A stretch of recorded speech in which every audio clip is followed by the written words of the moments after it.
one of the main topics of conversation on today's show is going to be something along the lines of, are the Chiefs going to add a defensive back at any point? A cornerback, in fact, at any point in free agency?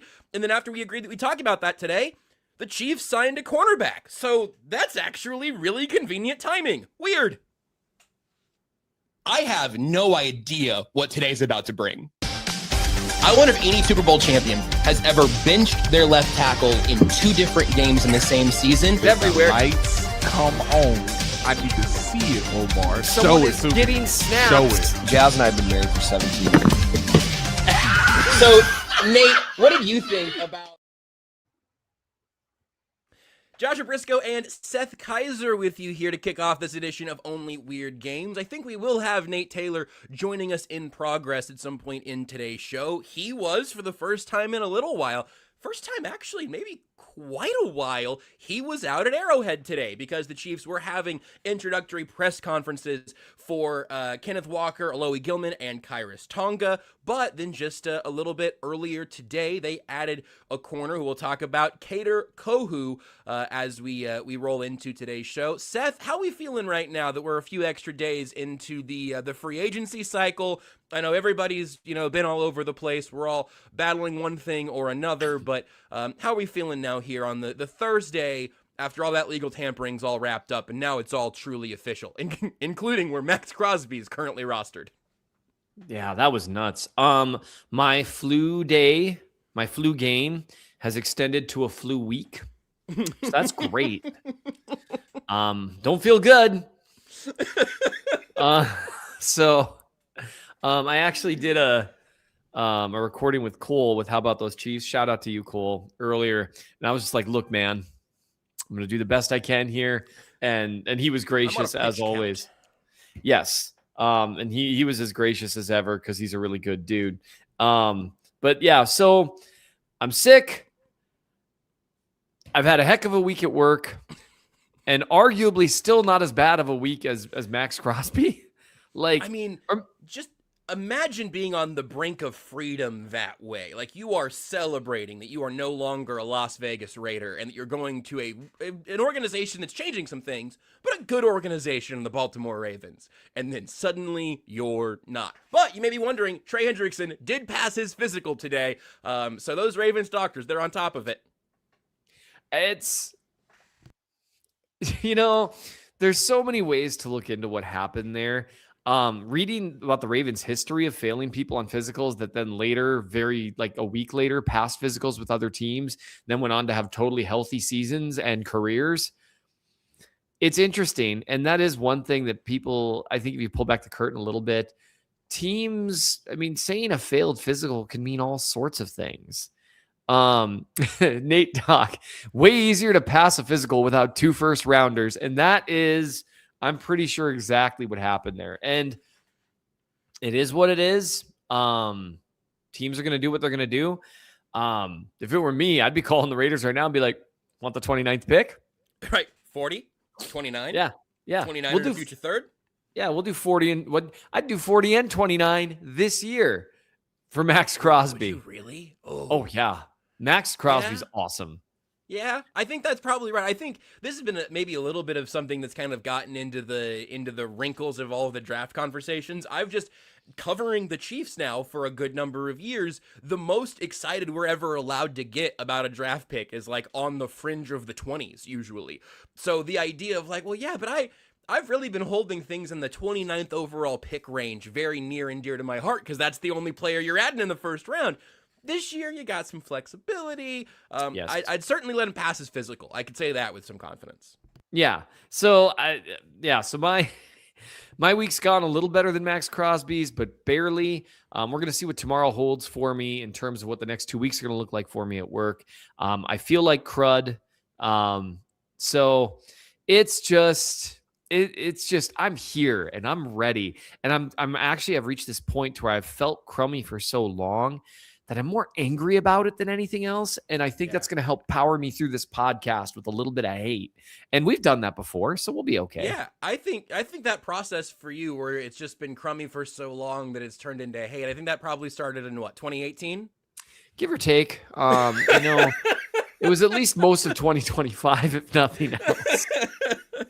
Yeah, I thought I'd make it a joke by going back even further. But look, if we want to get into some news, we don't even have like a proper rundown spot for it because it's about sort of the future of the defense this way. And we'll talk about pressers whenever Nate gets here. But let's talk about Kader Kohu a little bit. No offense to anybody, no surprise to anybody if you were unfamiliar with his game. He didn't play last year because of a knee injury. I think it was an ACL. And he ended up missing all of last season with the Dolphins. I have found some of the response from Dolphins fans and Miami media and some of that really interesting, because a lot of times you can't rely on fan emotion to do the scouting report for you. We joked pre-show that we've already both reviewed every single snap he took in 2025, which is obviously again no actual regular season snaps. But it was interesting to see some of the response from Dolphins fans being like, yeah, no, actually, he's a good football player and fought his way through the league as a UDFA and was able to start 38 games. And it sounds like he might be, this is why I'm so glad we're getting to do this today. Hopefully it lifts your spirit, Seth. He seems like the logical answer to the slot problem that the Chiefs earned when they traded away Trent McDuffie. Now, the Chiefs have quote-unquote solved that quote-unquote problem with Shamari Connor, even with Trent McDuffie on the team, but we've talked a lot in this iteration of the secondary. Again, Alohi Gilman's in the safety room now. Your corners, Noah Williams and Christian Fulton on the outside. Those are not guys you want to kick into the slot. Chris Roland Wallace has done some slot corner stuff and also has really been kind of evolved into a safety who also can be the slot guy that Spags relies on. But now if you say we're going into the next year and Kohu or Chris Roland Wallace will compete for the slot corner job in St. Joe, that feels competent to me. Like, that feels like they have set the floor where previously they hadn't been able to do that yet in early free agency. So where does it leave you? It's at the same place as you're saying. You're trying to set a floor. Now, you don't know. He missed all of 2025. He tore his ACL, I think, very, very late in 2024, like very, very late, which, might freak people out. Actually, maybe he even tore his ACL during the offseason because he missed, literally all of 2025. And I see you Googling right now, so you'll be able to help me out with that. But the reality is he did fight his way onto a roster, not just onto a roster, but into significant playing time. And those Dolphin teams, they've been kind of up and down, but they did have some good corner rooms during that time. He is a guy who's played slot a fairly significant amount of the time, and they needed that. Tucker D. Franklin. Torn ACL in training camp. So that's why you missed the entire year. Yep. That's why you missed the entire year. When you tear your ACL in training camp, you're going to miss the whole year. The good news about that is when it's in training camp, that's a best case scenario for the following year, because not only you're going to have a full year plus, it was late July from when he was actually ruled out for the year, and they confirmed partially torn ACL and all of that. Right. So you've got the full year to really try to get right to where hopefully by the time you get to training camp, you are good to go. We're hoping Mahomes will be back from a torn ACL and a pretty significant one after tearing that in December or January. Good Lord. Anyway. No, it was December. December. It was December. Yeah. The season ended so soon. Wow. Yeah, it was after Thanksgiving, but before Christmas for sure. Yeah. Awful. So prior to that, he was a guy that they had slated as a significant snap getter, probably going to be their primary slot guy. And like you said, the idea is you're trying to set a floor here. You're trying to okay, we need competency. And that was one thing that we talked about when we were talking about the possibility of trading Trent McDuffie. One reason I was so hesitant is my big question was, where are you going at slot? Because if you're going to awful at slot, that matters as opposed to going to competent or fine at the slot spot. So, that's great. They've shown the ability to find guys that they can do well with this coaching staff in terms of guys that they acquire. And so, in theory, if he's approximately what he was before injury, and it's not like he's like a 31-year-old or something like that, then you're thinking, okay, a competent slot corner. We've grabbed a competent safety. We just lost a very good corner and a very good safety. But the idea is to keep from having weaknesses on the field. And that's one of the things about defense. We say constantly, it's as much about avoiding weaknesses as having strengths, particularly in the secondary. So I'm encouraged by it. And it also doesn't mean they need to necessarily be done. I'm guessing they're going to probably draft a safety or two, or at least probably one safety and one corner would be my guess. That was exactly where I was going to go pre-draft. So I'm going to cut it off before the draft because I'm going to give you all of the picks they have, and I think some of the math will kind of sort itself out that way.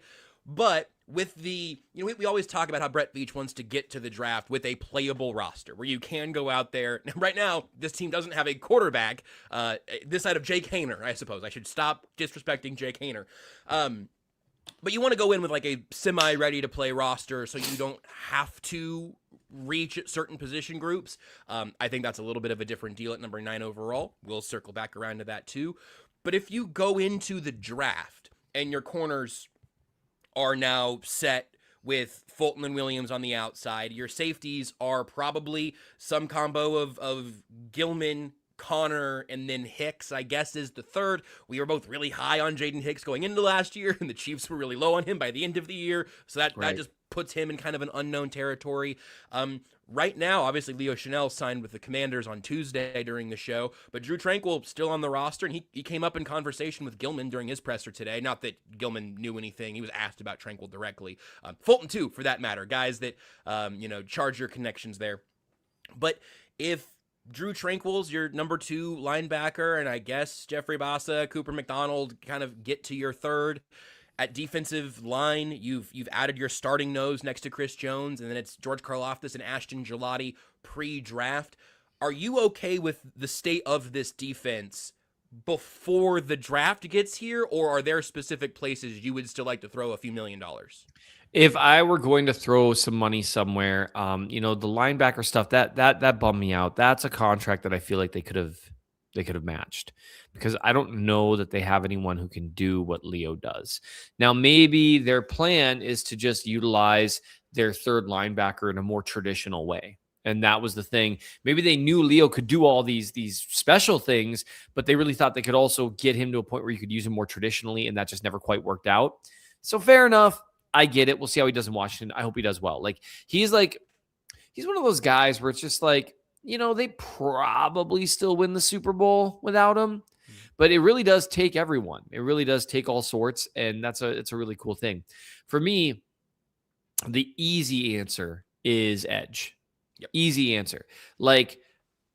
Go call Cam Jordan, who, by the way, I'm not just name dropping there. He had 10.5 sacks last year. Now, counting sacks is not a great way to gauge productivity, but you can also look at his film. He can still win one-on-one sometimes. He's got the prototypical size and length that Spags loves. I would love for them to go out. Like Cam Jordan last year was better than any of the edges on the Chiefs roster not named George Karlaftis. And there was, back and forth depending pre and post injury, right? Pre-injury nod to Karlaftis. Post-injury, I think nod to Cam Jordan. So you could, if you go out there and sign him, Cam Jordan could be Karlaftis' dad.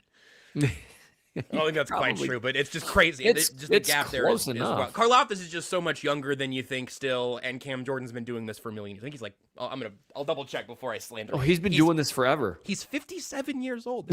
yeah. It turns out he's 78. He was 37. He's 36 and be 37 this year. Wow. And I mean, to me, go out and grab Calais Campbell, which they're not going to do because they would have done it by now. He is 57. Think. Yeah. Both of those guys, I think they're both 37, 30, or maybe Campbell's like 40. I think this is either his age 40 season or he's already 40. They were both competent. Yeah. Campbell's 39. They were both competent players last year who were better than Amenahu or Dana Wood. I am curious what Amenahu is going to look like on a team that maybe runs a few more stunts and uses him a little bit differently. I'll be curious about that.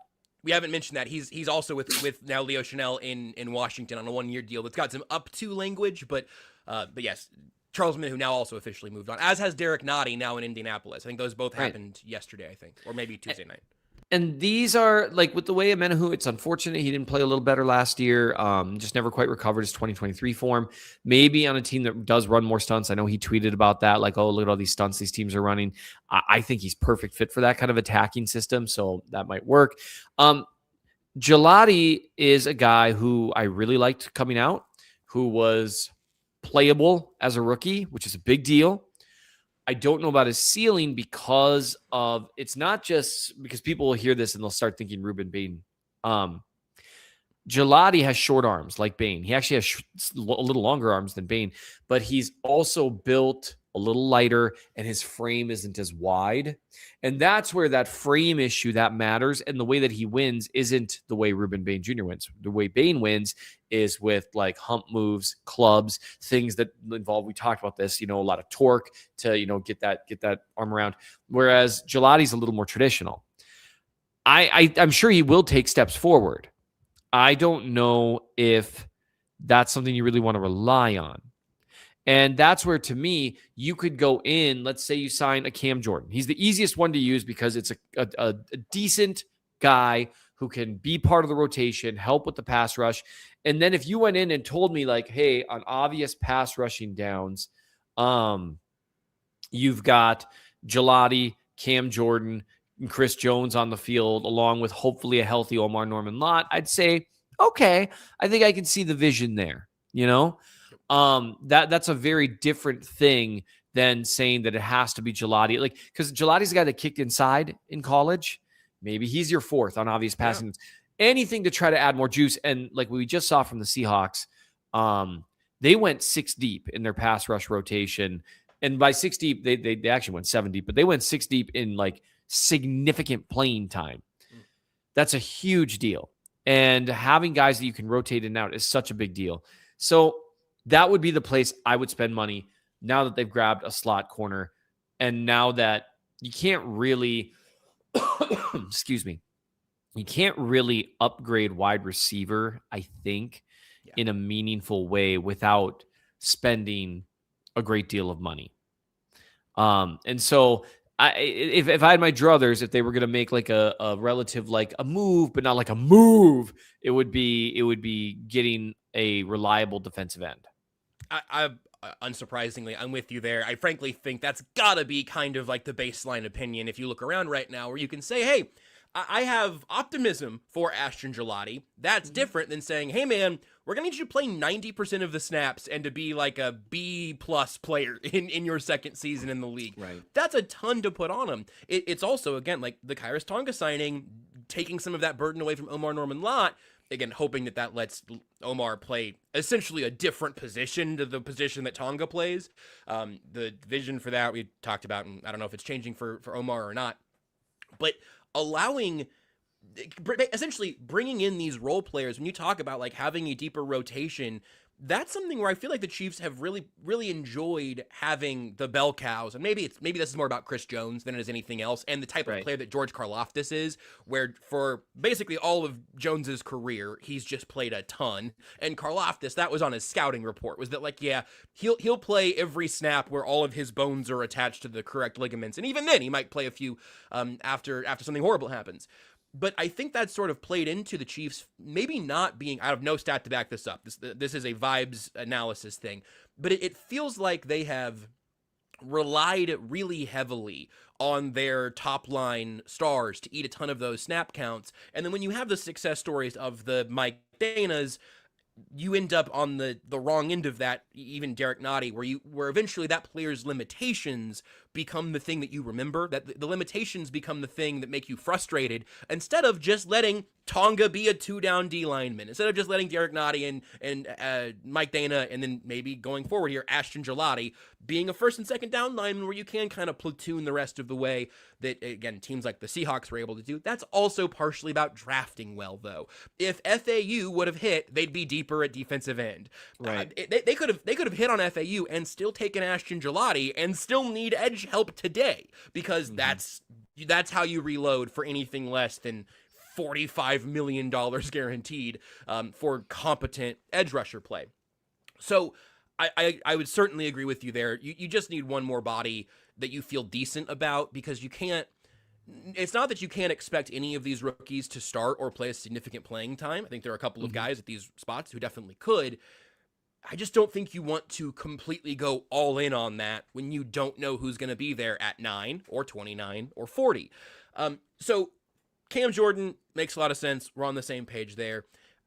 we haven't really talked about this element since the compensatory picks were announced. Here are the picks the Chiefs now have in the 2026 NFL Draft. 9 and 24 overall, 2 third-round picks, 40 and 74, then a 4th rounder, 3 5th-rounders because of the Rams pick and the compensatory pick, and a 6th. From the Rams, they don't have their own 6th or 7th. This team has 9 picks. 5 of them maybe, are in the range where you go bargain bin shopping for corners who Spags and Dave Merritt fall in love with, and then really 4 premium picks. So here's what I want to do. I want to say, Seth, marinate on the draft capital acquisition right now. We're going to take a break here, and then we'll bring in, I believe that's Nate Taylor of ESPN who's joining us now. So let's take a timeout. We'll bring Nate in, and we'll talk about the draft capital and the other news of the day. We'll do that next. My name is Terrell Jolly. A lot of people call me TJ, founder and CEO of Integrity Capital Management. So Integrity Capital Management originally started out as a property management firm, but we slowly transitioned to what is described as an incremental development firm that's focused on situational housing. I know most people say affordable, but we believe in creating housing for people that are actually in need and built to the end user. I believe everyone needs a home because when you have home, you have hope. The reality is that when you're building a business, one thing you don't think about is like what a true banking relationship means. And, I had the honor and privilege of meeting Debbie early on in my career when I was just trying to get going. And as a small business, it's really challenging at times because people don't understand the concept or not believe the longevity because you're just getting started. But Debbie was willing to take a chance on me, be patient with me. I almost look at it like a grassroots initiative. She's seen and believe what I'm about. Anybody that's really true about their business and want to get some things done, I would definitely trust hands down Emprise because Deb's team, along with Aaron and Jackie and all the amazing people that work behind the scenes, even from the treasury side, I would say, hey, give them an opportunity because you won't be disappointed and you will actually be in hands that actually somebody care and that will see you from start to finish.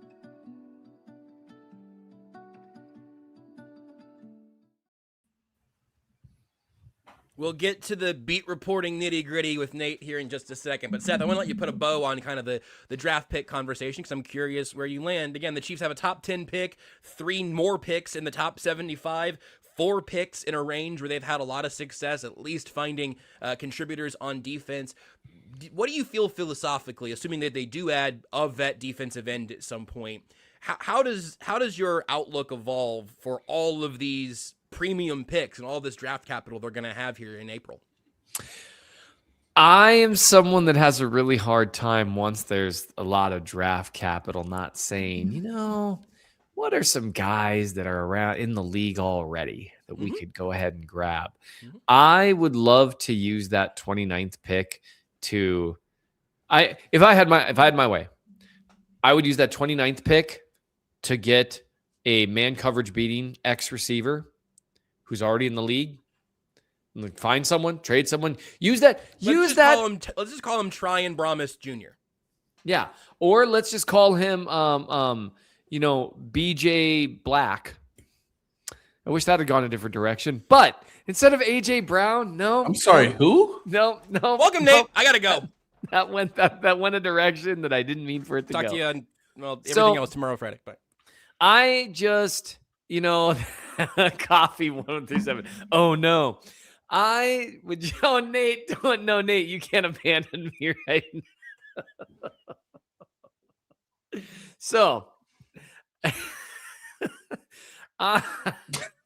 shit, this is so mean what you guys are doing to me right now. Oh, I'm too sick for this. We do a podcast with the guy who says things. Yeah, they should trade that pick for, let's just call him BJ Black. Well, because we were doing different names and BJ instead of AJ, because you just change one letter and it's a different color. His last name is currently Brown. Sure. You could have called him CJ Green and we would have moved right along. Had I said CJ White, you guys would have laughed. So you could have called him a lot of different colors in the crayon box, Seth. You chose to call this man Black. Could have been JC Purple. We would have figured it out. Sure. It's almost like we need to put our general manager out there at, I don't know, the 6 o'clock hour on the East Coast time on a freaking Wednesday to be like, no. You don't understand, guys. We were trying to get both Max Crosby and Trey Hendrickson. I mean, we could have signed Trey Hendrickson or at least agreed to a deal on Monday, after it became quite clear we were trading for Max Crosby. But no, guys. Trust me. Hear me out. We wanted both of them, okay? And not because they're white. I hate you so much. Thanks for listening to KC Sports Network. Make sure you download our new app. Find it on the App Store or Google Play. Just search KC Sports Network. All right. Here's the thing. Okay. I'm going to just go to my original point. I would love to see them grab someone who, like AJ Brown, for example. for example. I am no longer going to use sounds like. I'm no longer going to use it's close to. I am only going to use people's names because clearly I've told my boss, my attorney boss this week. I was like, look, I am not that 100%. And so anyway, I would say you're less than 70% right now. Maybe more than 68%. Hard to say. So anyway, I would love for them to do that and then use that ninth pick to try to shore up the defensive line. Man, you guys are terrible. Man, what a play by Initials Color is so funny. Imagine, I don't know, Jim. Initials Color is going to be one-on-one here on the boundary. So anyway, that's what I would do with the flexibility. I should tell the audience, if you don't know who the Baltimore general manager is, he looks like the exact kind of white guy in your head. Thank you. Yeah. Josh, Nate, why don't you guys say things? Oh, yeah, sure. Look. Big news today, Nate. Where do you want to start? We have three things. Nate, let's do this. Let's pick from the three here. Sure. I either want to know. Well, we're gonna get to all of these. We either want to start with what you think about the signing of Kader Kohu. Okay. The introductory press conferences today from Kenneth Walker and Kairos Tonga and Aloy Gilman, or the permanent firing of our co-host Seth Keysor. Which of those three do you want to start with? I'm gonna take the first one you offered. So let's do the gentleman who has agreed to take a new job and move him and potentially his family to Kansas City. Me in 6 months?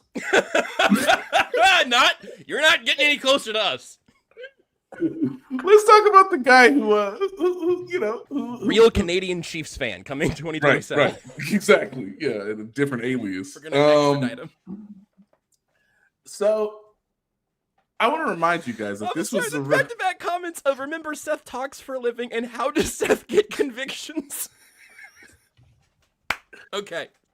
No, Nate, you have to remember, balls all yours. Don't try to get cute with the day job. I don't try to get cute. I color within the lines. I make arguments the way they ought to color? be. I try to use be the appropriate colors at the appropriate time, drawing and coloring within the lines. Yeah, right, yep. And I'm just... You get that conviction. I do. Really consistently. Anyway, please go on, Nate. Remember,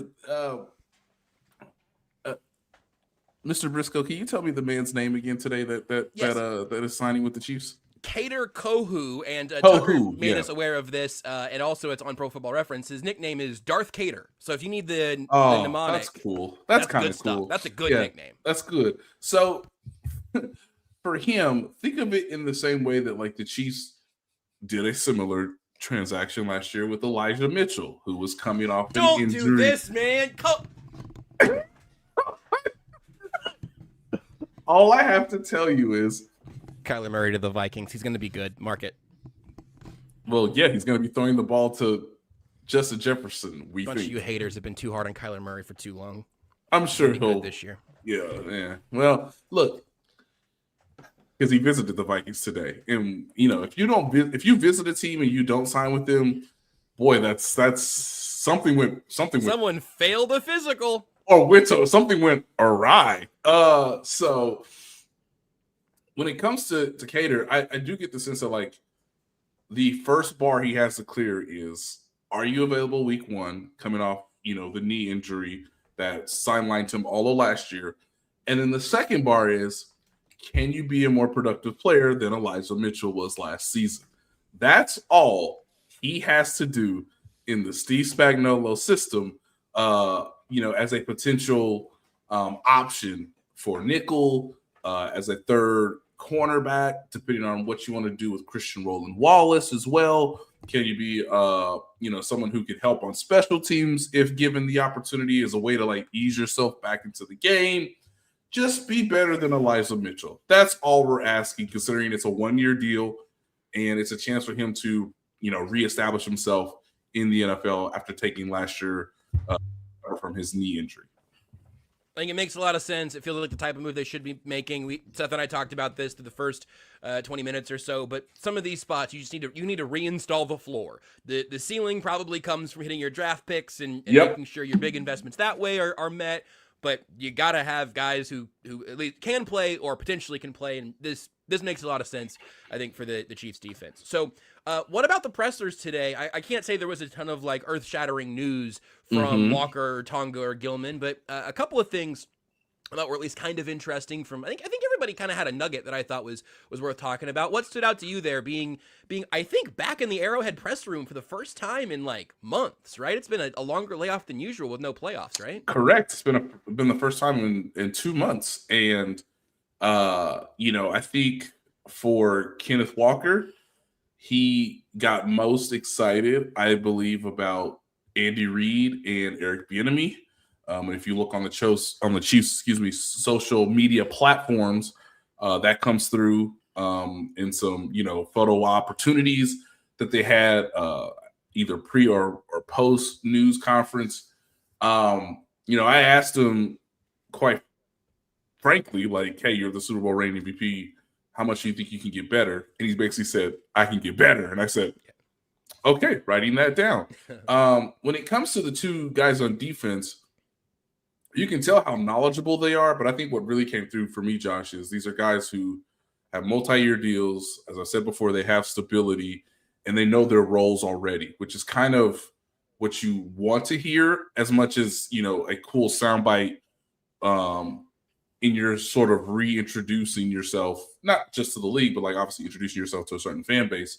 You could tell Gilman is like, I want to get to that level from a physical and mental standpoint that like Tyrann Mathieu got to, Justin Reed got to. He's got a little Justin Reed in him at the podium. Yeah, I like he can see the vision already, and he just hopes to live up to that sort of mantra in the Chiefs secondary. For Tonga, it's just like, hey, I didn't get to play next to Chris Jones last year. I get to do that. Word? Oh, by the way, I just saw him. He's pissed. It's March 12th. Like, dog, I just got here. I get to play next to him? Whoa. Like, cool. I have one specific question that was none of this was certainly streamed anywhere. And if you just want to like rub your nose and say that you can't talk about it, that's fine. But the agents were both there today, right? Yes. Yes. So, fun fact for not just Walker, Gilman, and Tonga, but also Cater Kohu are all represented by the same agents and the same agency. Correct. Just to like be clear, I don't think that's weird in a way that it's like, what's going on? They way overpaid all these guys. What do they know? These deals all make total market sense. But I don't think I've ever seen anything like that where the 4 incoming free agents are all represented by the same agency that's not like, correct me if I'm wrong, not like a Rosenhaus level super machine. Like, I don't know what percentage of their clients the Chiefs signed these last couple days, but did you talk to them? Was there anything to that? Yeah, they were nice. We didn't really, it would have been cool if they had their own interview session. That did not happen. I would love to get them at the podium. Yeah. Yeah. But they were very much a part of today. I think if you watch closely, there are some questions that were asked that Kenneth Walker was like, right. Nate is. I mean, it was a lot of and teams, changing where guys. his eyes are, Yeah. Yeah, there was a lot. So many teams wanted me. Right. Right, guys. Yeah. Yeah. Right. What can What I was say? your conversation like with the Chiefs? Well, my agents talked to them, and the number was good, so I knew they wanted me. Which also, I do think maybe the most honest answer we've gotten from a player in that circumstance. Because Walker said at the beginning, like, I wanted to play here because they've won championships. They have Patrick Mahomes, which I think is still true. Fair. But it was like, so Very fair. how did you decide on the Chiefs over your other teams? It was like, well, they offered enough money that they showed that they wanted me, and I know that they win football games, so we're good here. And I think they wanted me financially more than the team I just helped win the Super Bowl. Right. Cool. Let's do that. Right. Let's do that. So yes, to give you an idea about the agency, right? Obviously, all these conversations happen well before time. If you notice, the Chiefs for a while, like a lot of teams, have a very nice relationship with CAA. CAA made things a little bit complicated with, the Trey Smith of it all. But CAA made it palatable with the Trip McDuffie deal. Drew Rosenhaus was a part of the Chiefs' orbit for a while. You could include that with the John Dorsey era, in terms of risk. And of course, Andy Reid has known Drew Rosenhaus the entire time. So that's a help. When it comes to this agency here, I think what they try to accomplish for their clientele, and again, this is part relationship, part of... I don't know, look at the comments. Oh no, that's yes. you. I don't even. CAA definitely represents CJ Black, and he's got to take care of his family. Okay, everybody. He's got to take care of his family, and his mother works 8 jobs. I mean, we know this, okay? And it's, can we do I know, dang it, I work for this employer, or this is my employer. You don't need I want to, because that's okay. You do a lot. I wanted to make a funny joke about a comparative name, Nate. That doesn't, just because we want to say something. No, I think I can do it. I think I'm good enough to do it. If there was a moment where you could represent, if we could just go back in time, I want to sit children down and say, look, was his family murdered in cold blood? I don't know. But if it happened and you were a part of the draft class that was the 2020 draft class and the 2021 draft class, we put it out there. We just put it out there. We asked you what's wrong in your life, like it was a therapy session, and then we just put it on screen for everybody to see. This is one of those rare times in this show, exceedingly rare times, where that guys, you don't. I have no idea what Nate's talking about. Well, you don't remember the 2020 draft, but because remember it was all via Zoom. Yes, the COVID coverage. The they were like, graphics. we gotta fill some airtime. So much time. What horrifying things happened to you? Which family was member died in the most horrifying manner? And and obviously, if Batman was a first-round pick, his parents were murdered in cold blood. That's the comparison that we did. I'm back. Thank you, Nate Dogg. It was an amazing time. So look, if CAA is going to represent CJ Black in this upcoming draft, clearly he's going to have elite traits. He's going to have a great backstory, and he's going to be screaming, I can't live on that Ricky Way scale contract. I can't live like this. Anyway, for these agents, you have to have so many conversations. You have to know what your client prefers. And it's so clear to me that Tonga and Kenneth Walker were like, hey, man, I just played in the Super Bowl. Can't go back. We cannot go back, both physically and philosophically. Hey, man, I just had legitimate individual and team success. Find that for me wherever I'm going next, okay? And through a bunch of conversations, and again, some prior relationships, both from the Chiefs standpoint and this agency, it is quite clear that the Venn diagram fit both of what they were asking for. I think Gilmore, excuse me, I always want to call him Gilmore, but I think Elodie Gilman comes into play because of the Brian Cook scenario. And can you be as versatile to offer the Chiefs some reasons as to why you would be attractive. That is more coincidental than I think what happened with Tonga and Kenneth Walker. Now, today, if you just so happen to be in the building, you know what? I was just thinking while we were here, why don't we give my guy a call? You know what? He didn't play last year, but hey, I got clips. Like, you want to go see him? Let's clip it up. Look. He's in the gym. He's working out. Look at that 3-cone shuttle drill, whatever thing you want to put out there. What can we put something together like quickly? I mean, I can make a call. We got to leave today, right? Because I got to go back to my other clients. But like, hey, I think you guys need a cornerback, right? In all honesty, guys, this is kind of how the business of the NFL works. So it helps that because of the good negotiation, and again, I said this on Tuesday, the Chiefs did a good job of addressing needs, but not overextending themselves.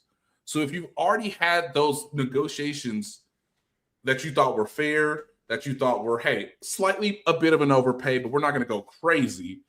Well, hey, I just negotiated with these agents twice, and now we can cultivate that relationship more. And oh, by the way, like, yeah, that safety could fit our needs. Like, he is already on our radar in essence. And oh, by the way, since this is going so well, yeah, we'll give your guy a chance to, again, reestablish himself in the NFL. We do need a corner. We know he can play the position pretty well in a rotational sort of role. Not necessarily a full cut starter, but like, he's not going to be like a clear drop off if you put him on the field. So like, these things just sort of build upon themselves, and you do notice shifts and trends if you are willing to go. Why can't I think of his name? If you're willing to go, Pepe Sylvia when it comes to NFL agencies, agents, and teams, and who they sort of target, represent philosophically, positional value, quarterbacks, all that. Yeah, you can really get into some Pepe Sylvia whiteboards. It's really or Seth, it's just whiteboards. We're just doing whiteboards today. I just think it is fascinating, and I've seen lots of Chiefs fans asking about it. I think that's a pretty good way of kind of parting that curtain a little bit. And the other thing that just seems like evident is that if you're having a good time, not like a fun, I don't mean that everyone's just giggling the whole time, but if you're having productive negotiations with the same people, either from the agent or the team side, if you feel like you've got a good rapport and you're not always trying to, I don't know, Seth, be positionally bargained into an inch of your life, it might be nice to just say, oh, you know what? We're on equal footing here. We all know the game, and it's not a huge headache to fill the holes in this roster. Just really interesting, and it's such a fascinating wrinkle of this free agency period. So I think, Seth, you want to add anything to any of that? You haven't talked in a while, which I figured you would just take the water break. But I'm going to make us talk about Kohu a little bit more here. Anything else from any of that presser stuff today that interests you? Now let's talk about Kohu. Let's do it. So again, I think you mentioned it when you hopped in, Nate, and Seth and I mentioned it earlier on, that if Chris Roland Wallace and Kohu are competing for slot coverage snaps, is Roland Wallace is also mostly safety, but again, those distinctions at this point have almost gotten silly because you have to have that kind of flexibility anyway. Is Christian Fulton's job safe right now, Nate? Is Drew Tranquill fully on the team? Both of those guys came up in the presser with Alohi Gilman today, and obviously all the Charger connections there. Are we to assume, is Noah Gray in a good place? Like, are we to assume right now that everyone on the roster is still going to be on the roster in training camp, essentially? I think so. I would be more confident about Drew Tranquill right now than I would be about Noah Gray. But again, Noah Gray knows the system. You hope for a rebound season. Again, it could go kind of either way. You always have to remember, too, that like post-draft, teams could sort of make moves. I know because the team has 10 draft picks, you have to be able to allot for those for the money that's going to be required to sign those picks. So that's something to kind of keep in mind. I know it's getting updated constantly, but I just tell people all the time that, like, if you're wondering how your team's doing, just keep refreshing over the cap. It's what I would trust a lot. We have our own internal database at ESPN, so I can sort of compare and contrast along with the Players Association's accounting for record books now that we know what the salary cap is and what the compensatory pick allotment is as well. If you look at over the cap right now, they have about $21 million. It's basically like 18 in cap space. In theory, when you include the draft class, it's probably close to like 6, 7. Again, this is mostly like ballparking it to some degree. I think Drew Tranquil's on the roster because you know him and Nick Bolton are starters. You're going to obviously increase the role for Jeffrey Bassa. When it comes to Noah Gray, you have more picks to potentially go get a tight end if you want to groom that player alongside a Jared Wiley, who was obviously younger and further away from his injury, that it can make somewhat of a sense. Now, you are saving some money with Noah Gray, but is that savings worth the decision to do that? I know what Seth has said in the past or most recently about his decision to likely move on from Noah Gray. But I think as of right now, those two guys are on the team with a chance of maybe things changing for Noah Gray if you need to create some more cap space. Again, if they want to create cap space because Cam Jordan might be available or he might be an option, yes, you could adjust somebody's contract, i.e. Creed Humphrey, Trey Smith, and Chris Jones. This feels like such a Billsy move. The Bills are signing C.J. Gardner-Johnson for a 1-year deal worth up to $6 million and down to a nickel, I'm sure. So there's, that up to is just not very helpful. Right. That feels like a very Bills addition to make late in the sort of free agency window. Seth, we got to start on it earlier, but with that, we talked about the defensive end position and the idea of Cam Jordan. Are you content with the secondary pre-draft right now, knowing that there certainly some of those draft picks? I assume we would all bet right now there's a safety and a corner to be selected with all those draft picks at some point or another. Are you content with where it's at right now? I'm not thrilled, but I'm content. Like they've filled the slots. Like they filled the places with what they're going to fill them with. They've grabbed a guy that I think they've got planned out to probably be the slot corner unless Chris Roland Wallace can beat him out. And I think that's what they're going to go with. And now they will draft a corner and they'll maybe draft a safety. And given their history, you never know. I mean, one of those guys might, manage to get into the rotation. It's definitely on paper not as good a secondary as last year. Into the rotation's a funny thing because I would almost argue the second they're drafted, they're in the rotation, like it or not. Because what I was gonna say that I think I've glossed over some too. Your week one starting cornerback Christian Fulton has become just like a thing that we have accepted as the plan right now because the Chiefs were not in a hurry to play Christian Fulton or Noel Williams last year. Now, when Noel Williams played, he was very good, but don't forget the in and out sort of situation of his rookie season, as a rookie, of course. And then Fulton, they were talking about a training camp injury for Christian Fulton in like December, and then he plays a couple good games at the end of the year when the games don't really matter. They mattered to the other teams as much as they could, but it is... We have kind of moved the window a little bit in terms of like, no, Christian Fulton and Noel Williams and then maybe a guy who didn't play football last year. Those are your 3 starters outside of the rookie class, and there's not really depth behind them. Kevin Knowles played a little bit and seems like a good special teamer, but that's very different than last year saying, oh, well, Noel Williams and Christian Fulton might just be held off the field because the starting 3 ahead of them are so good. All right, that's going to do it for us here today on Only Weird Games for Seth Keysor and Nate Taylor. Sorry. I really thought Nate was going to take the baton. I thought I was too. But I was like a beat too slow. I'm sorry. Look, man, I'm a little gun shy, and I think that's understandable after watching my mouth just, earlier. I'm sorry. It's sorry. I missed my assignment. I thought I had either one. I thought I had it. But again, I got safety help over the top from Seth, so I just stood there like a bozo. Like sometimes you just don't. Sometimes you just throw the ball to space and nobody gets there, and you go, next snap. So, yes, I think you are totally right and totally fair, Josh. I don't think the Chiefs were. I think the Chiefs have learned a lot from last year's free agency period. both pre and post draft. And I think they've taken a very different approach. And Christian Fulton was a bit of a gamble that came with an injury history. And so, with their training staff, with him being, again, further away from his injury, with him being able to get back to like as close to full strength as I guess you can get late in the season, he is projected to be a starter.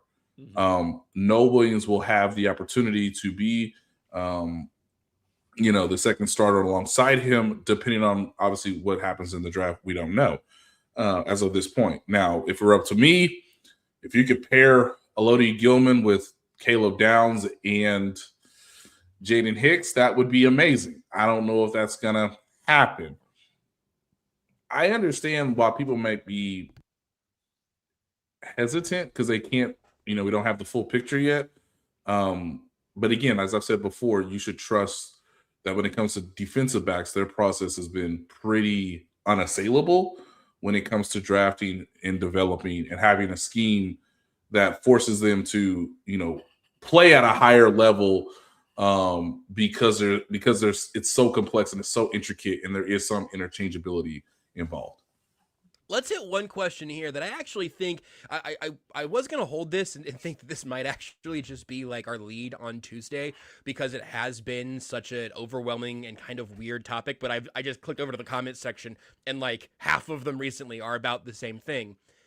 What matters in all of this offensive tackle noise, from like some of the national insiders in the mock drafts to the talk of like Trent Williams and all of that? If we just need to wait till Tuesday, we can wait until Tuesday to fully unpack it. But I have my preconceived notions. I'm curious what you think.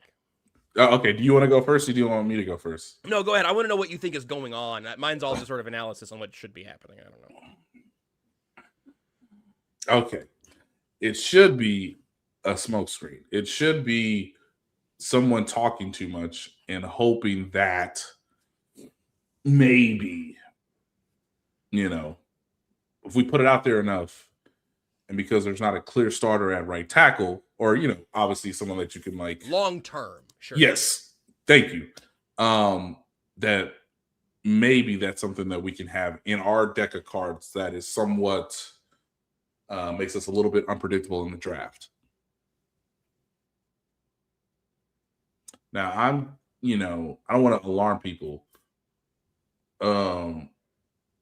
but it's one thing when a general manager says quite consistently, we're always trying to create inherent competition, and we're trying to make the roster stronger. And if there's an opportunity to do that, we will do that, and we will make ourselves as strong as we can.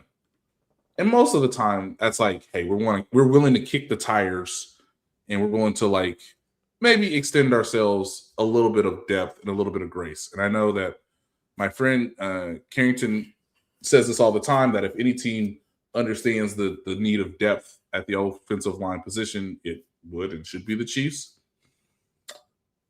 Because the quarterback is coming off the biggest injury of his career, and we are all doctors analyzing his walk, his gait at the Big 12 basketball tournament, there is legitimacy to, if there's a way to upgrade,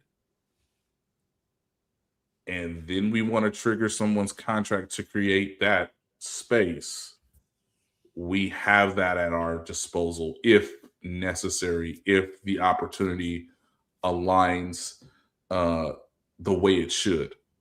Now, do I think as of right now on March 12th that the Chiefs will start the season with Josh Simmons and Jalen Moore as their left and right tackles? Yes, I do.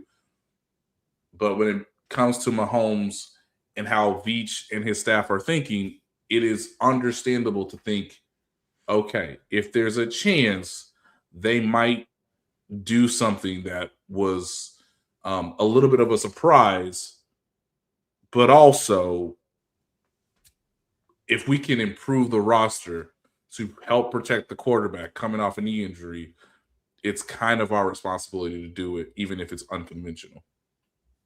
Here's my 30 seconds on it, Seth, and then I want to know what you think we're at right now. Maybe we'll talk more about it on Tuesday. It would also help Patrick Mahomes to have a professional wide receiver or a pass rush on defense that like makes him not need to score 30 plus points every game. Like any good player is good for Patrick Mahomes, and I understand there's a physical nature to literally protecting him, but I think some of that's a little bit overblown, especially for a team that might have the most invested in an offensive line of anyone in football right now. I don't know where the metrics would all land there, but you have a first-round left tackle, a second-round left guard, what was the highest-paid center in football, the highest-paid guard in football with Trey Smith's contract, and then a real contract that they gave to Jalen Moore. Now, look, I think if you're picking at 9 and you say, hey, we love 8 players, but if 8 players are all gone, we need to know who our number 1 tackle in this board is in this draft class. Absolutely. You're just draft prepping. Like, you should know what your options are there, and if there's a difference between your prospect at 9 and 29, or if you would trade back in an instance, or if you say, you know what, actually this is like a generational prospect. The thing that's annoying to me is that I just haven't heard anyone anywhere ever all draft season say that there is that Penei Sewell is available in this draft class. He's not. If he was, he'd go 3rd at the latest. Right. So that to me, like, that makes me roll my eyes about 9. I'm like, Todd McShay tweeted, KC feels like 9 at offensive, feels like offensive tackle at 9. And that's really hard for me to imagine unless they really, they would have to love a tackle more than anyone else loves that tackle and have to, I guess, hate players 10 through 20 on their big board. I don't know. If you want to upgrade on your swing tackle, because right now your swing tackles are a guy that you cut out of training camp last year in Esapole and a guy who struggled before a serious knee injury in Wanye Morris, yeah, if you pay a veteran a few $1 million to come in, and more than a few, but if you pay a guy to come in and be a plus swing tackle, maybe it's a guy that has some guard capability because you're kind of readjusting your strategy there. Mike Caliendo's gone. Is Hunter Norzad ready for that? It's different to talk about Esapole and Hunter Norzad than it is to talk about Josh Simmons and Jalen Moore. That to me is where my read on it changes significantly. You can add depth, but if you're going to spend the most premium asset you have ever had in your general manager time as Brett Veach, if you spend that to make Jalen Moore a swing tackle yet again on a right tackle prospect that does not have blue chip support when you desperately do need help at wide receiver and defensive end, both short term and long, it just doesn't add up to me. Again, if you want to inflate the market, if you want to get somebody to trade up, maybe trade past you to get a tackle in front, you want to make anybody in the top 8 itchy about taking a tackle because they think that the Chiefs are going to start a run, cool, run the smoke screen. But I have a really hard time imagining the Chiefs doing that at 9. And if they do, I don't know how that makes them better, like in any palpable way in 2026. Because also the rookie you're drafting at 9, maybe he's better than Jalen Moore. Is he better than Josh Simmons? What does that buy you when it's good? It feels like, Seth, we've talked all the time about the offensive line being a weak link game in a lot of ways. The Chiefs have 4 guys they've invested in significantly, and if Jalen Moore is your weakest link, that should be a functional starting 5 for an NFL offensive line. And it's not like they're so well stocked that 80% of Jalen Moore with those 4 to his left should be a functional offensive line. At a certain point, you've got to be able to have a functional offensive line without having a stud everywhere. Right. Eventually.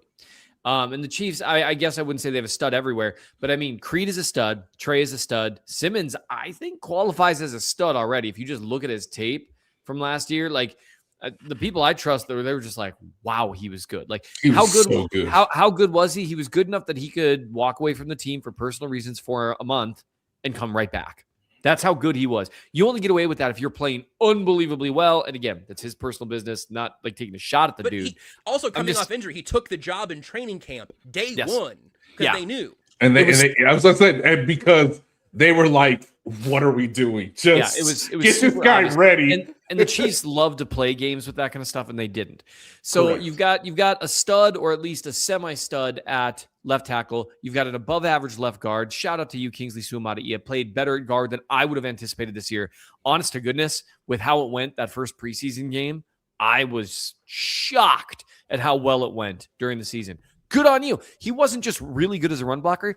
he was a pretty competent pass protector the majority of the season. Wasn't great, but he was average to above average. Good for you. What more do you need at right tackle there? That is like, it becomes, and Jalen Moore is not a bad right tackle. We've seen him play right tackle. He looked fine. I was calling for him to replace Juwan Taylor during preseason because he was playing well without the penalties. And Juwan Taylor had a pretty good 2025, so good on him. But at a certain point, you got to be able to make that work, and you got to be able to invest talent elsewhere. You've got to be able to. You can't just keep doing opportunity cost after opportunity cost, not getting talent at other places. And that's kind of like the defensive line thing. I was thinking about this earlier.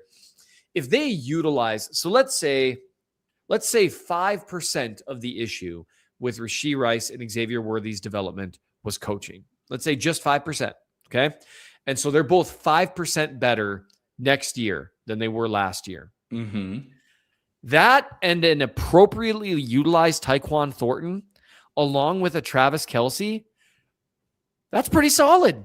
Like, that's okay. I can live with that, especially when you don't have a terrible running back room anymore. You've got a good running back.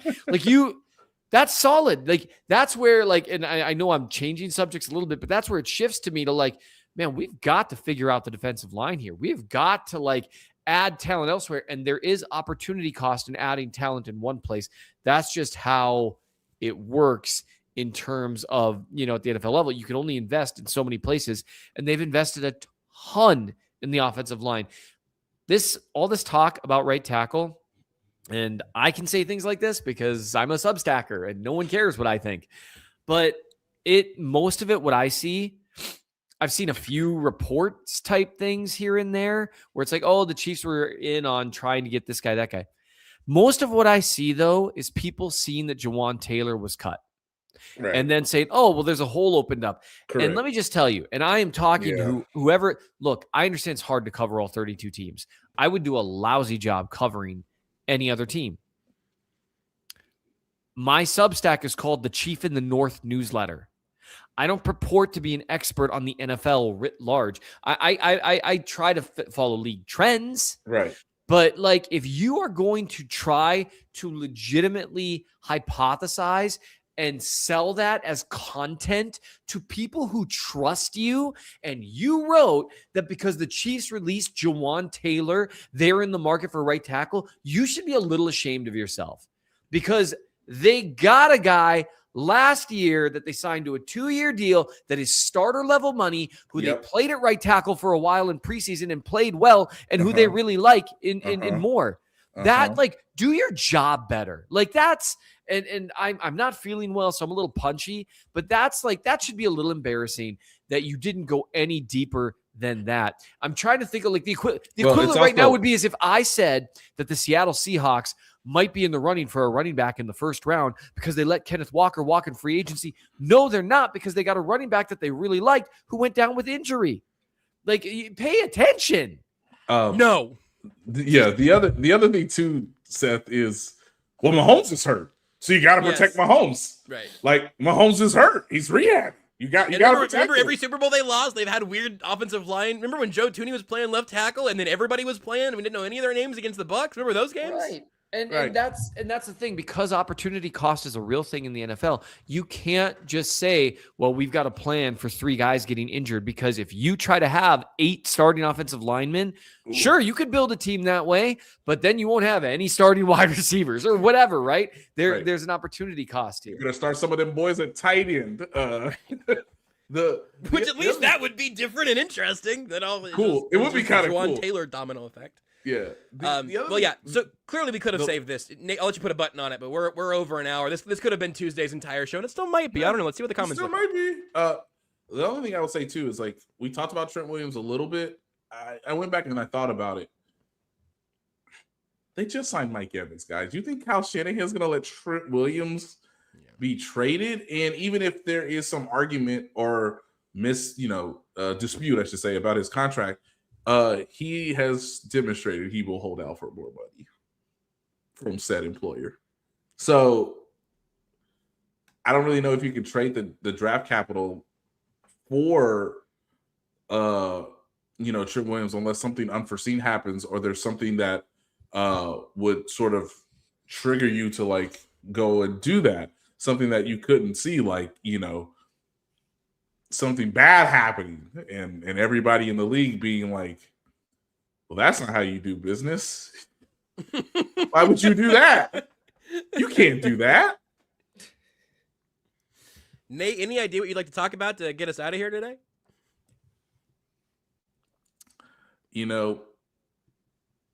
It was great that somebody in the Los Angeles Rams press conference today asked Trent McDuffie to his face, "You ready to play for Jimmy Lake again?" And Nate, who was that? Jimmy Lake, yes, the longtime, recruiter, DB coach at Washington, now part of the defensive mix in Los Angeles with Sean McVay. And you know what? Trent McDuffie said today, quote, "I love that man." And of course, he was only talking about one man, and that man was Jimmy Lake. Isn't that BJ Black's cousin? No Oh, relation. yeah, exactly.